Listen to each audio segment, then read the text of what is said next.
Hello, folks. We're down the line once again from Boston tonight with political author, analyst, and historian Dr. James D. Boys.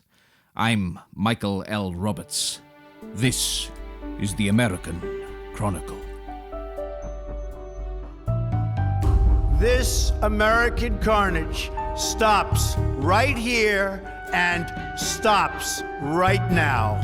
China has total respect for Donald Trump and for Donald Trump's very, very large brain.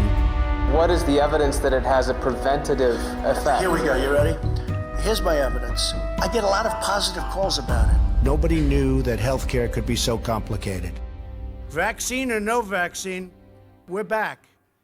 It's Monday, June 1st, 2020, and the United States of America can't breathe.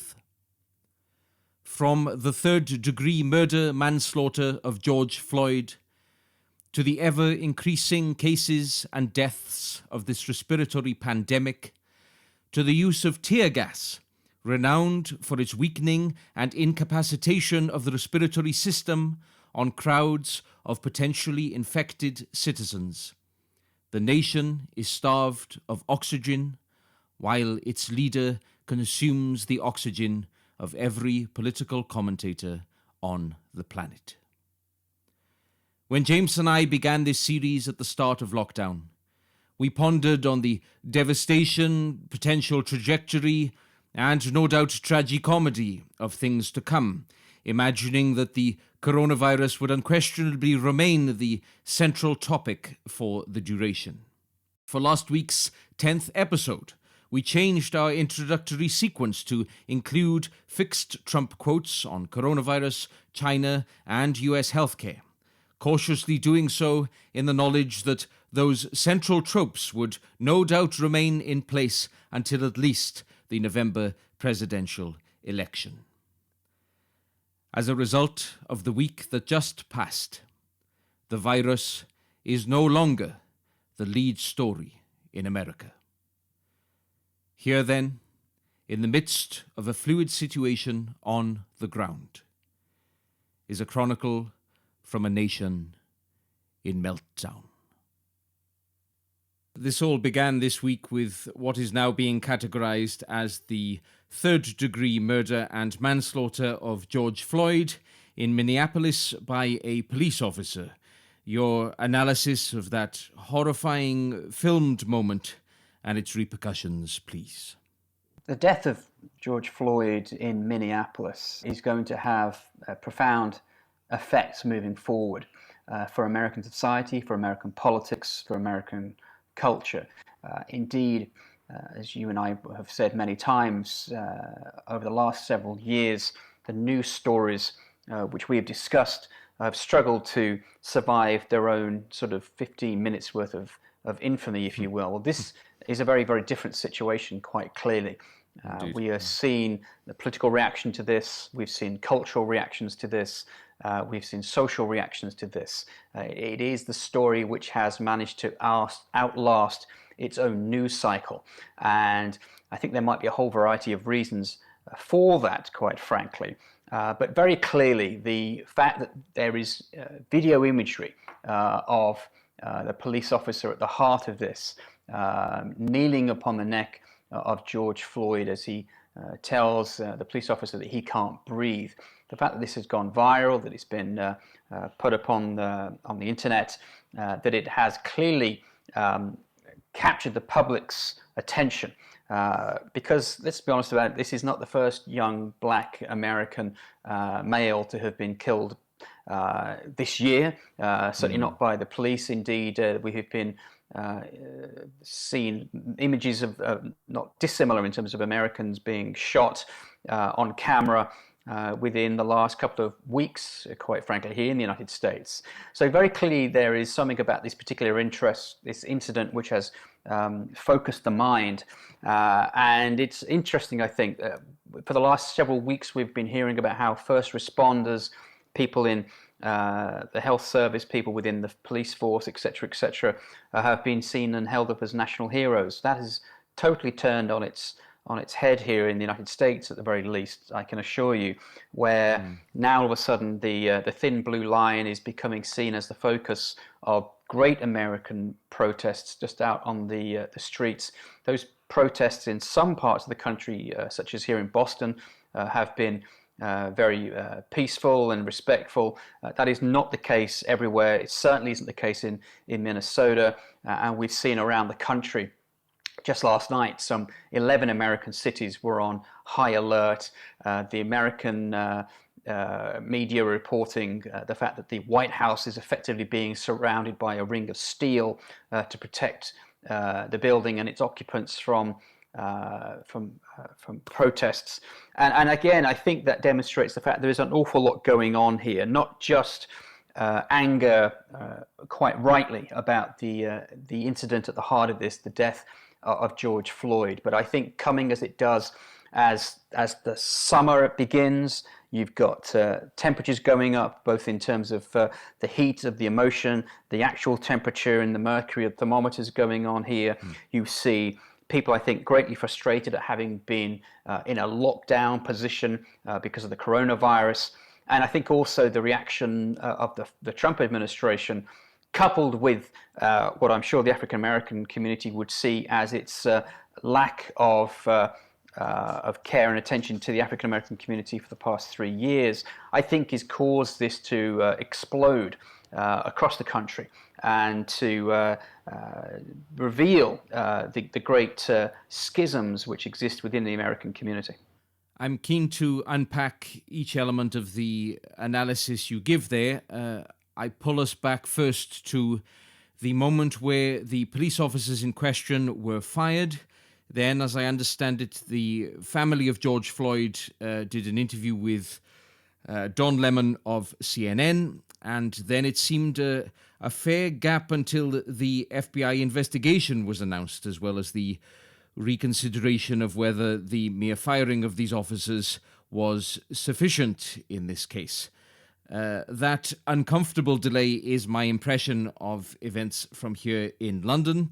How did that feel in the US, and to what extent did the onset of protests expedite an alteration to the process of justice here?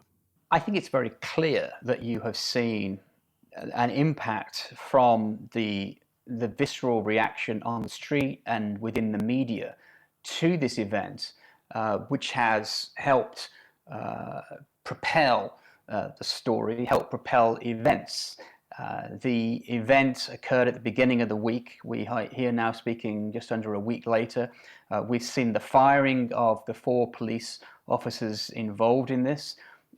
Initially, there was a hesitancy, I believe it's fair to say, on behalf of the authorities to move to charge the individuals at the heart of this.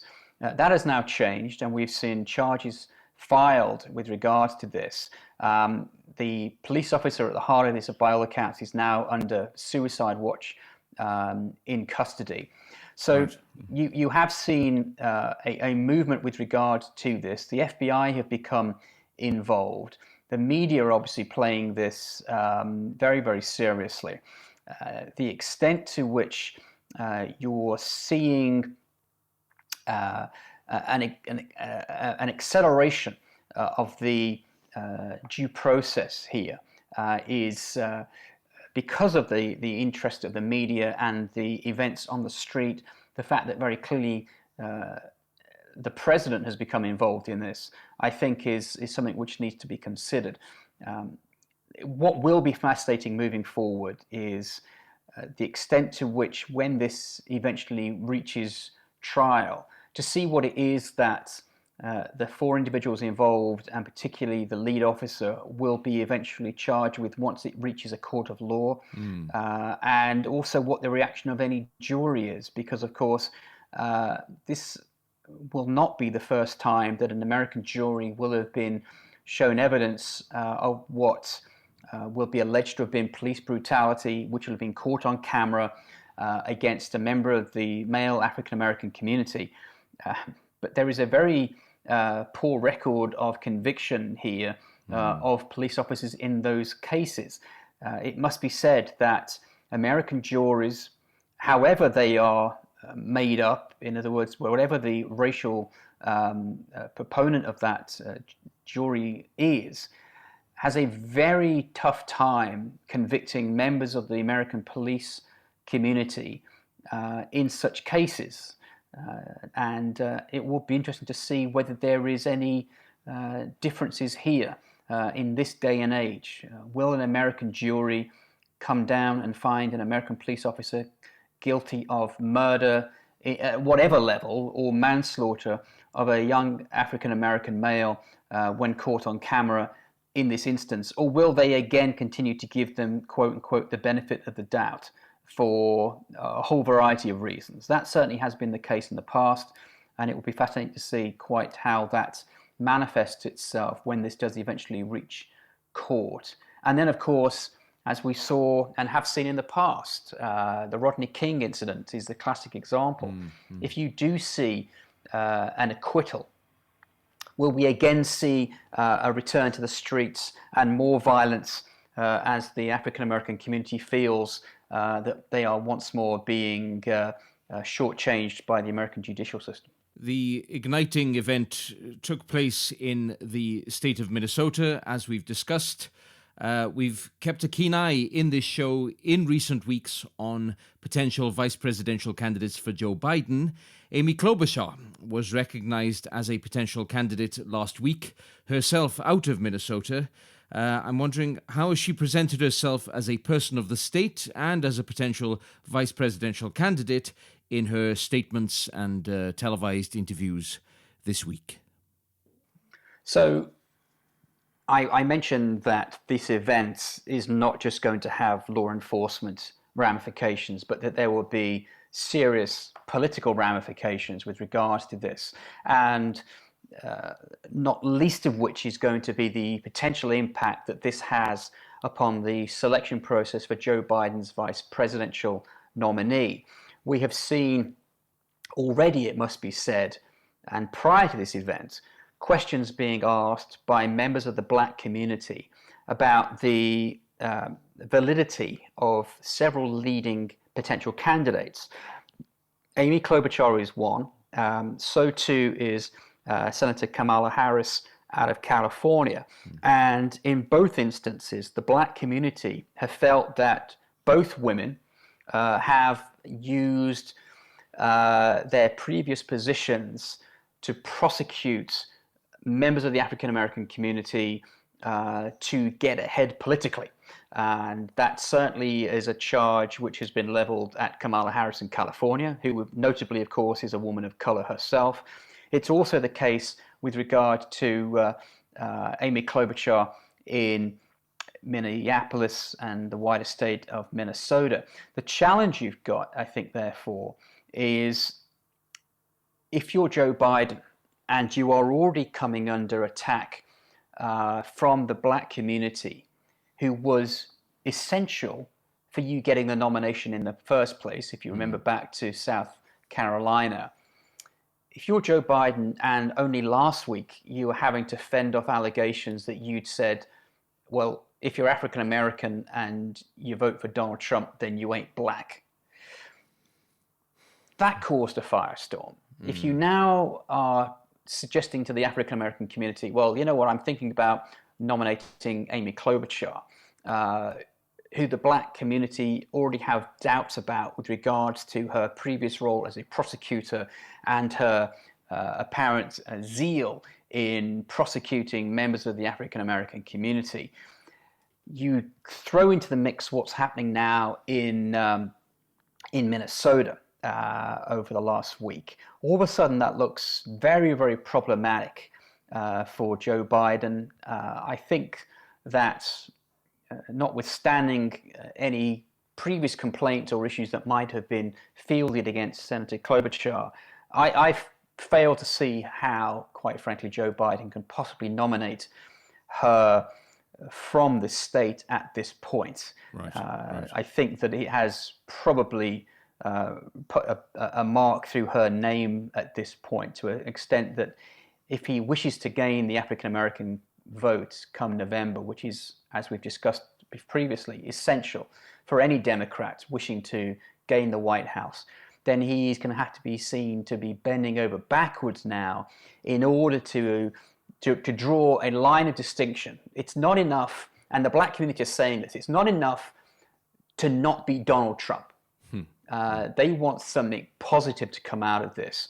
And it seems an inappropriate thing to say, but since we are talking about this, I just wonder whether events last week with Biden and his statements, events this week coming out of Minnesota have shortened the odds on Biden's vice president being not only a woman, but a woman of color.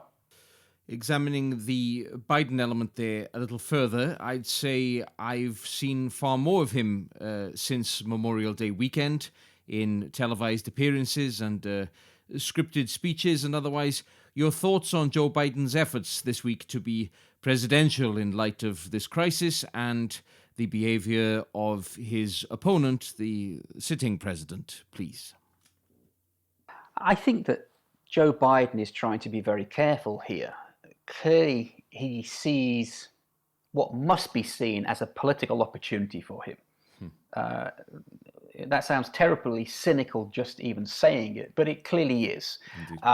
We are seeing a void at the heart of the American political apparatus here. The space that would usually be taken by an American president has been very clearly abdicated by Donald Trump.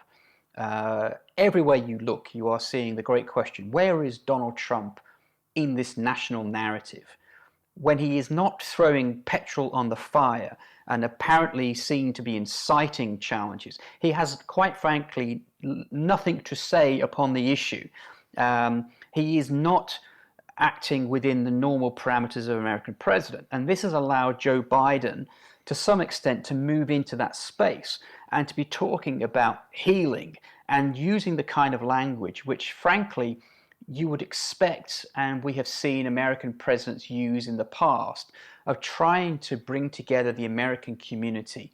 Now, the extent to which he will be able to do so will be perhaps impossible to tell at this point.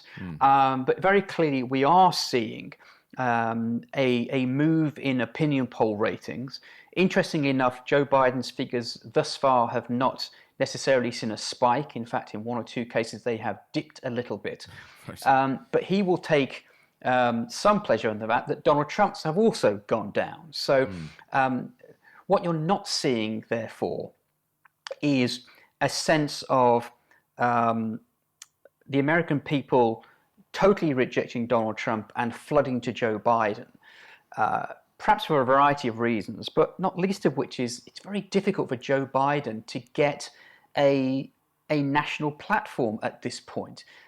Under other circumstances, he might be able to hold a vast rally and draw several thousand people who are rightly, understandably angry at the situation and the events which are unfolding in America, draw them into a crescendo, if you will, and gain a national platform at that event. That's impossible at this point because of the stay-at-home orders which is in place because of COVID.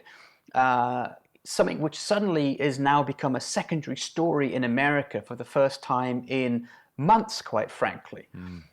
We've seen 40 million people out of work, 100,000 fatalities here in the United States, and on neither that nor the events which are unfolding in Minnesota does the President of the United States appear to have a coherent response for the American people. I'm recalling the fact that I often have wondered how many times since 2016 the global media has uttered the name Trump. In a first for the show, I think we've gone largely until that answer without mentioning his name. As I pivot now towards Trump, then I'd like your analysis of the deployment of the National Guard in all this, please, and the dissonance that is ever present here as to whether something is a protest or a riot. So what we have seen is the extent to which the federal government has attempted to take charge with regards to this. We've seen the deployment of the National Guard into American cities in an attempt to instill law and order. This has come about in part, at least, because there is a sense that within certain American communities, the mayors, the governors are not able or willing to take charge. Now, this is obviously an accusation leveled by the White House. I think that what Donald Trump is attempting to do is to present himself as the law and order president, in very much the same way that Richard Nixon did, for example, back in both 68 and 72. Not for the first time, therefore, we are seeing parallels between our day and age and the late 1960s and early 1970s, and between Donald Trump and Richard Nixon. The great challenge, though, is that the imagery that this presents is appalling. You are seeing the National Guard on American streets, heavily armed, coming up against not only protesters, but also TV crews. And we saw the most remarkable event this week, whereby live, whilst broadcasting to the nation, a CNN reporter was being arrested and taken away live on air. Indeed, yeah. This becomes all the more problematic when you realize that he was not alone. He had a TV crew with him, including a cameraman and producers, and only he was arrested and taken away, and he was the only African-American member of that CNN crew. That itself speaks volumes, I think, about, at the very least, the optics of this, but also the reality of this, which is an extent to which, young black men are being focused upon by law enforcement in this incident. Now, it must be said that other than the CNN crew, who of course were just there peacefully reporting the event, there is a disconnect, it seems, amongst the people who are on the street. There are people on the street who are protesting their understandable indignation about what has occurred in Minnesota in a peaceful, law-abiding process and demonstrating their First Amendment rights. There are also, it must be said, individuals who are taking full advantage of the situation, who are deciding they're going to go and loot department stores and break into Target and decide they're going to take a 50-inch television screen. And this isn't just some sort of conspiracy theory. This has been seen on a regular basis, and there's been imagery out there demonstrating this. Now, this, of course, is just fuel to the White House, because they can quite nicely pivot away from focusing upon the quite accurate and understandable concerns of not only the black community, but the mainstream American community, who are understandably concerned and shocked by the events at the heart of this story. And instead of focusing upon the death of George Floyd, can focus upon what Donald Trump is calling the thugs. And this has given rise, of course, to Donald Trump's suggestion that when the looting starts, the shooting starts, which is a very incendiary statement. The president has tried to roll that back by saying, well, what I meant to say was blah, blah, blah, blah, blah. But very clearly, has been... Back to bleach, yes. Yes. What it was interpreted to mean was, if you start looting, the police will start shooting you. Whatever it was that Donald Trump meant to say, his comments have been clearly interpreted in the manner in which I suggested. And this, of course, has given rise not only to problems for the Trump administration across the country, but also with his favorite social media network, Twitter. Indeed, in which we've seen an extraordinary build-up of tension between he and a platform that arguably played so large a part in his 2016 election. I read from two of his many tweets this week. One reads as such: "These thugs are dishonoring the memory of George Floyd, and I won't let that happen." And as you acknowledged there, He then goes on to say, when the looting starts, the shooting starts, followed by one of his obligatory thank yous with an exclamation mark. Another more disturbing tweet, yet further disturbing tweet, during the protest on the White House reads as such: nobody came close to breaching the fence. If they had, they would have been greeted with the most vicious dogs and most ominous weapons I have ever seen. And he goes on in the tweet to say, many Secret Service agents are just waiting for action. Quoting someone therein saying, we put the young ones on the front line, sir. They love it. Now, besides his predilection to highlight and no doubt enjoy people calling him Sir, your thoughts on Trump, Twitter, and that remarkable executive order signed this week that may put social media platforms under legal jeopardy hereafter? I think it has to be asked, if it were not for Twitter, would Donald Trump be president of the United States today? He has made remarkable use of that particular platform to reach out to a mass audience, particularly in the United States. We are, I think, seeing a far too late pushback from Twitter with regards to the postings that Donald Trump has chosen to put upon their platform. And it's notably different from the reaction that Facebook and Mark Zuckerberg have taken with regards to this. And you are seeing a complete schism between those two platforms with regard to the president and his statements.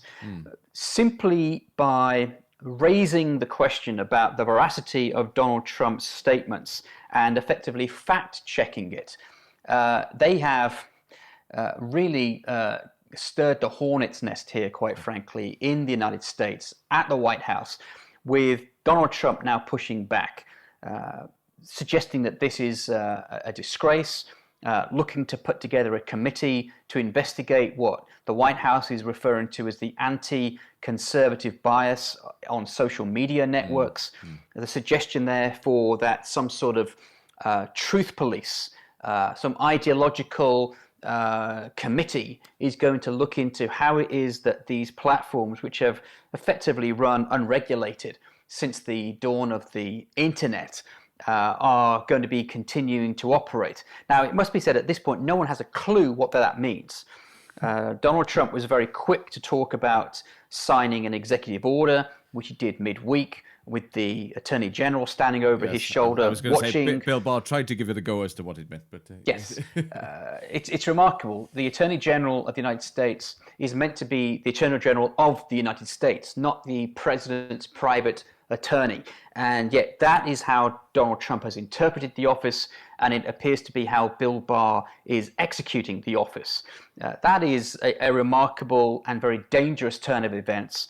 It not only politicizes the Justice Department, but what it also does in this case is politicizes free speech. And whilst Donald Trump would say, well, there you are, the Twitter apparatchiks are limiting my ability to speak. Well, they're not. What they're doing is calling attention to the fact that there might be something problematic with what the president is saying. The fact that they have done this just the once initially, which caused this massive pushback from the president, demonstrates that not only is his skin orange, it is also very, very thin.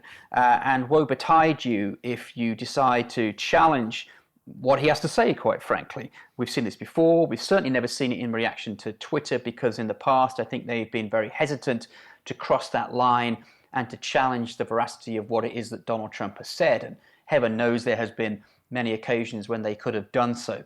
I think they have realized that there is a line that's being crossed here, that Donald Trump may be losing the faith of the American people, and Twitter are looking at this and thinking, do we want to be on the wrong side of history?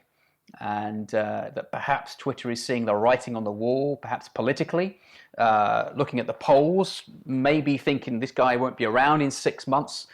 We really want to be on the right side of history and to start flagging Donald Trump's statements for what they are, which is demonstrably false, demonstrably dangerous, and It's interesting to see the extent to which I think Zuckerberg and Facebook are not adopting this approach, and to see, quite frankly, how that is reflected in public opinion and continued usage of his platform.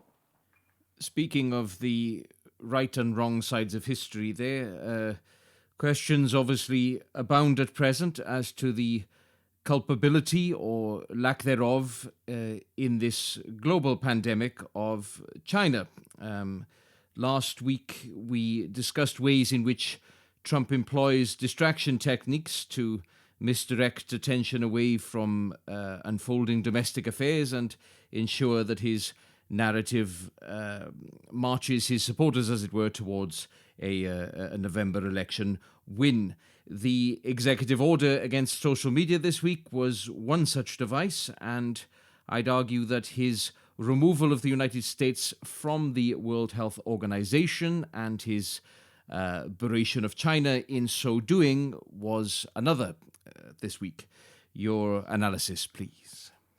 So Donald Trump has not been silent this week, despite the fact that many people are lamenting what he is or isn't saying with regards to the events which we've seen dominate the news out of Minnesota and how that has spread around the country.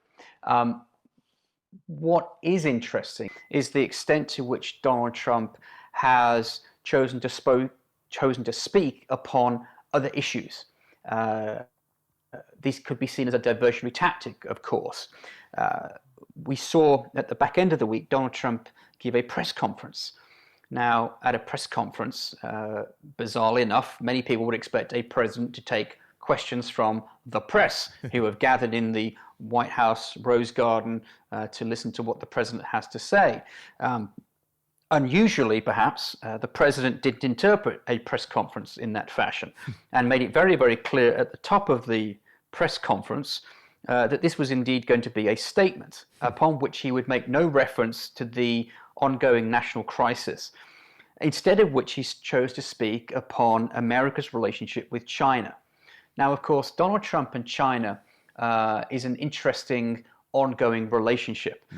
When he was candidate Trump, he spoke very damningly of China, suggesting that many of the reasons that America was in a mess economically was because of outsourcing to China, and suggested that on his first day as president, he would call out China as a currency manipulator, and that there would be a very different relationship between Beijing and Washington under a Trump administration than there had been under Barack Obama. Well, of course, once he was elected, that simply didn't happen, and Xi Jinping suddenly became best friends with Donald Trump, staying at Mar-a-Lago, for example. And it looked like that was going to be another one of those bizarre incidents of Donald Trump courting his enemies and alienating his allies. That has, again, turned on a dime, as they say here in the United States, with the outbreak of the coronavirus. Now, all of a sudden, of course, China is effectively public enemy number one. Donald Trump has referred to the coronavirus as the China virus. Other references to the virus have come along as well. People suggesting it's been referred to as Kung Flu, for example, which was seen as being sort of racially insensitive at the very least. Donald Trump has taken many opportunities to critique China over the last couple of weeks, but what he did this week was particularly extreme, I think. In the midst of an ongoing national crisis, rather than speaking about that, he chose the opportunity to damn China from the podium in the Rose Garden, announcing that the United States would effectively withdraw from the World Health Organization. Well, just think about that for a moment. At the time of the worst pandemic, possibly or certainly in living memory, and perhaps even in the history of the country, in a week when American deaths soared over 100,000, at a time when America is struggling to understand how this lockdown will end, the American president decides to withdraw from the World Health Organization, a body which is dedicated solely, effectively, to addressing pandemics of this nature. Why? Well, he believes that it is under the influence of China and that it has effectively coordinated with China to perpetuate untruths about the coronavirus. Whatever one thinks about this, it is remarkable and arguably very, very poor timing at the very least. Donald Trump then went on to address other issues to do with China, announcing that because of Chinese moves in Hong Kong, the special relationship that the United States had with Hong Kong as a result of the agreement between London and Beijing following the 1997 handover of the colony would no longer be in situ.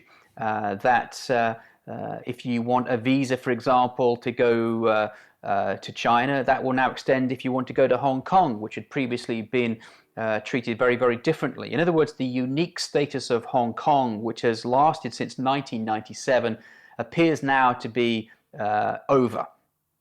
The State Department had issued a similar wording a few days beforehand by Mike Pompeo. The president certainly reinforced that. So you saw a remarkable attempt to deflect attention away from the events in Minnesota by President Trump on that singular occasion. And that, of course, then was continued by his attendance at the John F. Kennedy Space Center in Florida for the launch of the SpaceX manned space program, as the United States returned man to space for the first time from American soil since the administration of Barack Obama. These deflection attempts can occasionally catch a falling positive human effort in the mix. Of course, in the case of the SpaceX launch, positive actions of United Statesians that stand athwart the distressing actions of others, such as the police officers in the George Floyd case. I sit here every Monday, James, opposite my copy of the US Constitution, content in some sort of foundational knowledge that you and I share so much curiosity and passion for the idea of America, an idea capable of disappointing and inspiring in equal measure. In so egregious a week, and in conclusion tonight, I ask you for a few personal words, if I may. Where do you stand tonight on the idea of America, on a scale of Obama's audacity of hope to George Carlin's, it's called the American dream, because you have to be asleep to believe in it? Any attempt to try to place the events of this week in history are probably flawed at this point. We are too close to events. Certainly, I'm reminded, as I was in 2016, unfortunately, of the events of 1968, when throughout that all too tragic year in American history, the world was witness to one devastating catastrophe after another. The assassination of Martin Luther King, the assassination of Robert Kennedy, the rioting that occurred at the Democratic National Convention in Chicago, incidents involving American forces in Vietnam. That's the kind of level, I think, of severity that we're looking at here. The idea that the American heartland is in flames, that the White House has been surrounded by a ring of steel to protect the building and its occupants from not an enemy from overseas, but from its own citizens. And again, you know, if you go back to the Nixon administration, you saw a similar situation. In 1968, Richard Nixon campaigned, basically suggesting, and I'm paraphrasing here, that when the American president cannot travel abroad or to American major cities without fear of protests and demonstrations, then it's time for new leadership in the United States. That was a line quite frankly, that could easily be used today by Joe Biden against Donald Trump without any sense of irony. In other words, Joe Biden could quote Richard Nixon word for word, and he'd have a point, because very clearly Donald Trump cannot travel overseas or to any American major city without fear of mass demonstration. That is where we are. We are right back to 1968. The irony in that statement, of course, is the fact that it's going to be Donald Trump who is going to be using these events and the imagery of American cities burning and protesters as a justification for his own re-election.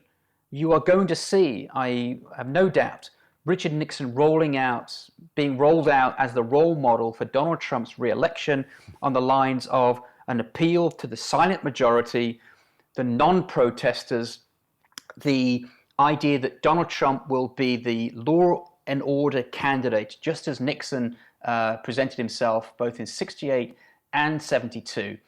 The great question, of course, is will you have a repeat of 72, which is Richard Nixon was re-elected in a historic landslide, despite the fact that Watergate had occurred and questions were already being asked and would lead to his removal from office within some 2 years of his re-election. Just several weeks ago, Donald Trump's re-election looked like it was probably locked in. I don't think that's the case anymore. The coronavirus, the deaths of 100,000 Americans, the unemployment figures here, which as we've talked about are nudging 40 million, and now the breakdown in law and order, which we're seeing across the country, all of this will be visited upon the president as he seeks re-election. And this is a president, of course, who has singularly struggled to fulfill the role which has been historically adopted by presidents. You and I, we talk on a regular basis about putting things into context. You know, from the dawn of the Republic, from the presidency of George Washington onwards, the president has been rightly viewed as the father of the nation, the single unifying figure at the heart of American democracy, whether it's through leadership in times of war or in times of national crisis. It's to the White House that the American people have always looked and should always look. And when you see a void at the center of the American political life, as we are currently seeing now, it contributes to a sense of dislocation, lack of direction, and confusion, I think, amongst the American body politic as to the direction of the nation. This is not a political issue.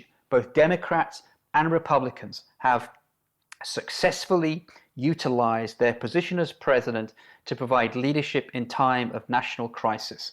Again, whether that's Lincoln in the time of the Civil War, whether it's FDR during the Great Depression or the Second World War, whether we come up to more recent years when we think about Ronald Reagan and his response to the Challenger disaster in 1986 and his remarkable speech to the nation afterwards when he referred to the astronauts, "We will never forget them, nor the last time we saw them," this morning as they prepared for their final journey and waved goodbye and slipped surely bonds of earth to touch the face of God.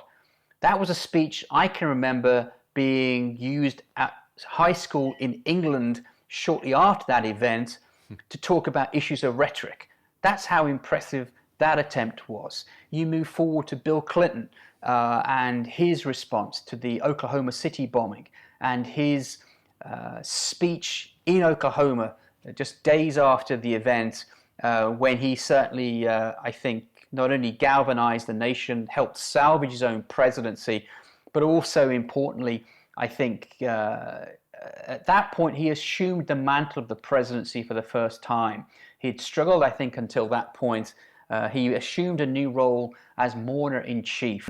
Let's remember also George W. Bush, who again I think was someone who struggled perhaps to assume the mantle of leadership until he traveled to New York City in the aftermath of 9/11, stood on the upturned fire truck, grabbed a bullhorn, and told those people listening who struggled to hear him initially, well, I can hear you, the rest of the world hears you, and the people who knock these buildings down will hear all of us soon. That is the kind of leadership that the United States requires.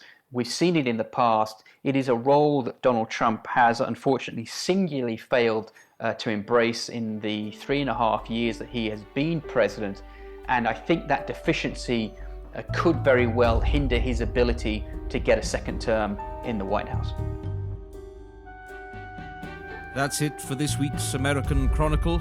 My thanks as ever to James and to Chris Warner for our theme music. See you Thursday for the Voicing the World Late Night Noisecast. My name is Michael L. Roberts. Good luck and ever onward to you all.